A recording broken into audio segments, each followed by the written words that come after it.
Iran ने कल रात इसराइल के ऊपर 400 से ज्यादा रॉकेट और 200 मिसाइल के साथ अटैक किया, लेकिन इसराइल हर बार की तरह महफूज रहा। वहां पर कोई जानी और माली नुकसान नहीं हुआ। लेकिन नेतन्याहू ने ओपनली चैलेंज किया ईरान को कि उन्होंने बहुत बड़ी गलती कर दी इसराइल को टारगेट करके, अब ईरान को बदला चुकाना पड़ेगा। ईरानी पासदारान इनकलाब का कहना है कि हसन नसरुल्लाह और इस्माइल हनिये की शहादत का बदला ले लिया। गजा और लबनान में इसराइली जारहियत का हिसाब भी चुका दिया। सुप्रीम लीडर खामनेई ने खबरदार किया कि अगला हमला इससे ज्यादा तकलीफदेह होगा। नहीं हुआ, लेकिन इसराइल ने अब खुलेआम कह दिया है कि ईरान ने बहुत बड़ी गलती कर दी है इसराइल के ऊपर हमला करके, लिहाजा अब ईरान का जो ऑयल है वो खतरे में नजर आ रहा है। इसराइल लेबनान में घुसकर हिजबुल्लाह के ठिकानों पर हमले कर रहा था। ठीक उसी समय ईरान ने हिजबुल्लाह चीफ हसन नसरुल्लाह की मौत का बदला लेने के लिए इसराइल पर मिसाइलें दाग दी। इसराइल अब एक ही समय पर हिजबुल्लाह और ईरान से लड़ रहा है।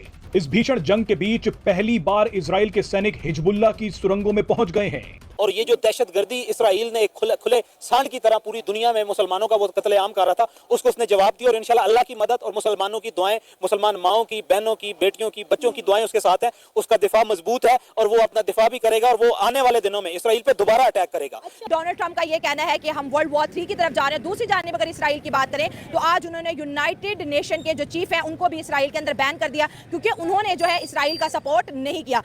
किया तो वो सारे देख रहे हैं, और इंडिया तो वैसे भी उनका फ्रेंड है। उसने बोला कि हम दहशतगर्दी को बिल्कुल भी सपोर्ट नहीं करते, और जो इजराइल कर रहा है वो बिल्कुल ठीक कर रहा है। और ईरान इंडिया ने तो वाकई बोला, डॉक्टर अजय शंकर ने भी तो कहा कि जो 7 अक्टूबर को हुआ वो एक टेररिस्ट अटैक था। इंडिया तो अपने जितने भी साथी हैं उनको सपोर्ट कर रहा है। ऐसे है। मुमकिन तौर पर इसराइल का रद्द-ए-अमल क्या हो सकता है? क्या खित्ते में जंग भी शुरू हो सकती है? जी देखिए, इसराइल खित्ते में जंग जो है वो पहले ही इसराइल की तरफ से तो शुरू की जा चुकी है। इसराइल ने ना सिर्फ गजा के बाद लबनान पे हमला किया, लबनान में अंदाज़ा है जो इसराइल है हमारे पास, उसके पास पूरी दुनिया उसके साथ ठहरी हुई है। उसको बहुत बड़ी फंडिंग की जा रही है, और ये सारा कुछ इसी की वजह से हो रहा है। इसराइल के पास बहुत बड़ी फंडिंग है, यूएन नेशन का पैसा है, दूसरा पैसा है, और ईरान तो खुद लड़ रहा है। उसके साथ किसी किस्म की कोई मुल्क भी उसके साथ नहीं ठहरा हुआ है। रशिया के साथ उनकी थोड़ी बहुत लेन देन है, अदरवाइज कोई भी नहीं है, बस सिर्फ बयान दिए जा रहे हैं। आपको बता दें कि पाकिस्तान के जो आतंकी कश्मीर में हमला करते हैं वो भी आजकल सुरंग बनाने में बिजी हैं। ये पाकिस्तानी आतंकी हमास और हिजबुल्लाह से इंस्पिरेशन लेके कश्मीर में सुरंग बना रहे हैं।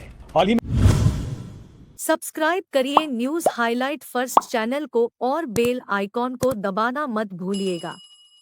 ईरान ने कल रात इसराइल के ऊपर 400 से ज्यादा रॉकेट और 200 मिसाइल के साथ अटैक किया, लेकिन इसराइल हर बार की तरह महफूज रहा। वहां पर कोई जानी और माली नुकसान नहीं हुआ। लेकिन नेतन्याहू ने ओपनली चैलेंज किया ईरान को कि उन्होंने बहुत बड़ी गलती कर दी इसराइल को टारगेट करके, अब ईरान को बदला चुकाना पड़ेगा। इसराइल अपना बदला नहीं छोड़ता, इसराइल किसी को माफ नहीं करता। और आज अगर हम बात करें, व्हाइट हाउस के अंदर भी मीटिंग कॉल की गई। मतलब इसराइल और अमेरिका मिलकर क्या ईरान से बदला लेंगे? क्या मिडल ईस्ट के अंदर एक नई जंग छिड़ने वाली है? और डोनाल्ड ट्रंप का यह कहना है कि हम वर्ल्ड वॉर 3 की तरफ जा रहे हैं। दूसरी जानिब अगर इसराइल की बात करें तो आज उन्होंने यूनाइटेड नेशन के जो चीफ हैं उनको भी इसराइल के अंदर बैन कर दिया, क्योंकि उन्होंने जो है इसराइल का सपोर्ट नहीं किया। सो हम आवाम की तरफ बढ़ते हैं और जानते हैं उनकी राय कि क्या लगता है कि ईरान खुद को बचा पाएगा इसराइल से, या फिर फलस्तीन और गजा की तरह हमारे देखते देखते जो है ईरान और तेहरान भी मिट्टी में मिल जाएंगे। सो आवाम की तरफ बढ़ते हैं और जानते हैं हमारे पास ईरान है, उसकी जो पॉलिसी है, जो खारजा पॉलिसी है, वो बहुत ही मजबूत नहीं है इतनी। ईरान की फॉरेन पॉलिसी मजबूत नहीं है। उसके साथ जो इस्लामी ममालिक है उनका कोई इतिहाद भी नहीं हुआ, कोई भी नहीं खड़ा, बिल्कुल। अंदाज़ा है जो इसराइल है हमारे पास, उसके पास पूरी दुनिया उसके साथ ठहरी हुई है। उसको बहुत बड़ी फंडिंग की जा रही है, और ये सारा कुछ इसी की वजह से हो रहा है। इसराइल के पास बहुत बड़ी फंडिंग है, यूएन नेशन का पैसा है, दूसरा पैसा है, और ईरान तो खुद लड़ रहा है। उसके साथ किसी किस्म की कोई मुल्क भी उसके साथ नहीं ठहरा हुआ है। रशिया के साथ उनकी थोड़ी बहुत लेन देन है, अदरवाइज कोई भी नहीं है, बस सिर्फ बयान दिए जा रहे हैं। यूएन नेशन के अंदर भी सिर्फ बयान दिए गए, उसके अलावा तो कुछ भी नहीं किया गया। इसराइल तो बहुत ताकतवर इकॉनमी रखता है, उसके पास सुनने में आ रहा है कि यूएन जो है उसको अपना ये मिसाइल्स प्रोवाइड कर रहा है, उसको जदीद टेक्नोलॉजी का हब ही इसराइल है। ठीक है, टेक्नोलॉजी का हब है आपके पास, दूसरा आपके पास इकॉनमी का हब है। चूंकि असल चीज़ है इकॉनमी, जो मुल्क जितना मजबूत है इकॉनमी के लिहाज से, वो लड़ने में भी उतना मजबूत ही होगा। ठीक हो गया। इसराइल जो है वो बहुत मजबूत है, उसकी इकॉनमी बहुत ऊपर जा रही है, जबकि ये जो ईरान है ये तो आखिरी सांसों में है, ये भी बस कुछ सांसें ले रही हैं। सही हो गया। अगर इस पॉइंट के ऊपर हम ये चाहते हैं कि जो हमारे पास ईरान है वो उठे, तो इसका ये नहीं है कि ईरान खुद ब खुद कलम उसका नहीं मुकाबला कर सकता।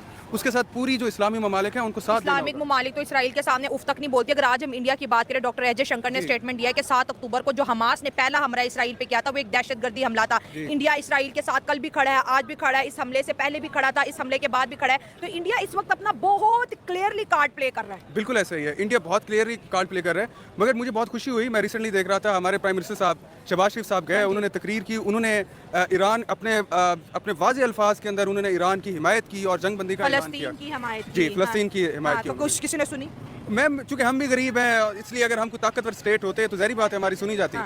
अगर हम इसराइल की बात करें, 1000 से भी कम इनकी पॉपुलेशन है। अगर इनकी एजेंसीज की बात करें, मोसाद की बात करें, तो पाकिस्तान के अंदर भी बहुत से ऑपरेशन कहा जाता है कि मोसाद कर चुका है। इंडिया की बात करें तो इंडिया हमेशा उन कंट्रीज के सपोर्ट में रहता है जो कि इंडिया के साथ उनके रिलेशनशिप अच्छे हैं, पावर में है और इंडिया को कहीं ना कहीं सपोर्ट करते हैं। तो दुश्मन हो या दोस्त हो, इंडिया तो सबके साथ फिर ओपनली खेल रहा है। अगर दोस्त है तो दोस्त है, दुश्मन है तो दुश्मन है। हम ईरान की तरफ से गुज़श्ता रात इसराइल पर 400 से ज़ायद बैलिस्टिक और क्रूज़ मिसाइल दागे गए। ईरानी पासदारान इनकलाब की जानिब से ये दावा किया जा रहा है कि 90% के करीब मिसाइल्स ने अपने हदफ को निशाना बनाया।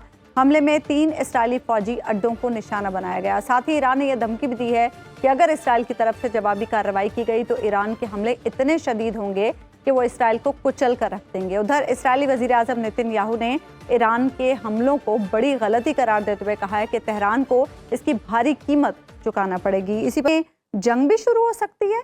जी देखिए, इसराइल ख़ित्ते में जंग जो है वो पहले ही इसराइल की तरफ से तो शुरू की जा चुकी है। इसराइल ने ना सिर्फ गज़ा के बाद लबनान पे हमला किया, लबनान में उसने अपनी ज़मीनी फ़ौज दाखिल कर दी, उसने यमन पे हमला किया, वहाँ अहदाफ को निशाना बनाया, उसने इराक़ में जो है वो बशर अल असद के भाई के महल पे हमला किया और वहाँ नुकसान पहुँचाया। तो इसराइल तो अपनी तरफ से जंग शुरू कर चुका है। मामला ये है कि ईरान की तरफ से जो है आगाज हो सकता है अब इस सिचुएशन जी बिल्कुल हो सकता है, बाकायदा जंग का बिल्कुल आगाज़ हो सकता है। इसका ये है कि आलमी बरादरी की तरफ से इसराइल को चूँकि एक शय मिली हुई है और वो हमें जो है वक्तन फ़वक्तन नज़र आती रहती है, तो इसलिए इसराइल की जो यानी इसराइल को काबू करने के हवाले से कोई कदम नहीं उठाया जा रहा, तो उसकी जो हद है वो आहिस्ता आहिस्ता बढ़ती चली जा रही है। अच्छा ये बताइएगा तारिक साहब के जनूबी लबनान में क्या ट्रुप्स भी दाखिल हुए हैं इसराइली? जी हबीब साहब, कल रात को 3 बजे जो है वो वहाँ पे इसराइली ज़मीनी फ़ौज दाखिल हुई और अज़ हुदैस कस्बे पे उसने कब्ज़ा कर लिया था। लेकिन इसको जो है वो जनूबी लबनान को एक वैसे लबनान के हवाले से आपको एक चीज़ बताऊं कि वहाँ पे इंतज़ामी तौर पे लबनान 9 हिस्सों में तकसीम। इस तरह से इसराइल ने धमकी दी है, कोई छोटी बात नहीं है। क्योंकि अगर हम देख लें तो इसराइल, मुझे जो लगता है कि वो तेहरान को उड़ाएगा, वो बिल्डिंग्स पे अटैक नहीं करता, वो लोगों को नहीं मारता, वो डायरेक्ट लीडरशिप को ख़त्म करता है। अगर हमास की बात कर लें, हमास ने जिस तरह से इसराइल पर हमला किया वो एक दहशतगर्दी फॉर्म में इसराइल ने हमारे किया है, तो वो सारे देख रहे हैं। और इंडिया तो वैसे भी उनका फ्रेंड है, उसने बोला कि हम दहशतगर्दी को बिल्कुल भी सपोर्ट नहीं करते और जो इसराइल कर रहा है वो बिल्कुल ठीक कर रहा है। और ईरान, इंडिया ने तो वाकई बोला, डॉक्टर अजय शंकर ने भी तो कहा कि जो 7 अक्टूबर को हुआ वो एक टेररिस्ट अटैक था। इंडिया तो अपने जितने भी साथी हैं उनको सपोर्ट कर रहा है। ऐसे है। और जितनी टेक्नोलॉजी इसराइल के पास है, ठीक है, उनका अगर हम आयरन डोम की बात कर ले, उनकी टेक्नोलॉजी की बात कर ले, उनकी एजेंसीज की बात कर ले, मतलब वो इतने ज्यादा इंटेलिजेंट है। यहाँ पाकिस्तानी लोग कहते हैं इसराइल तो छोटा से भाई, वो छोटा नहीं है, वो आपके हजारों करोड़ों लोगों से ज्यादा ताकतवर है। और जिस तरह से उसने ईरान को धमकी दी, और मुझे लगता है ईरान का तो अब अल्लाह ही वारिस है, उनके साथ क्या होने वाला है। मतलब अगर लीडरशिप की नायला ने बड़ी ही इंपॉर्टेंट बात की कि इसराइल का काम करने का तरीका यह है कि वो लीडरशिप खत्म करता है। हमास की लीडरशिप खत्म कर दी,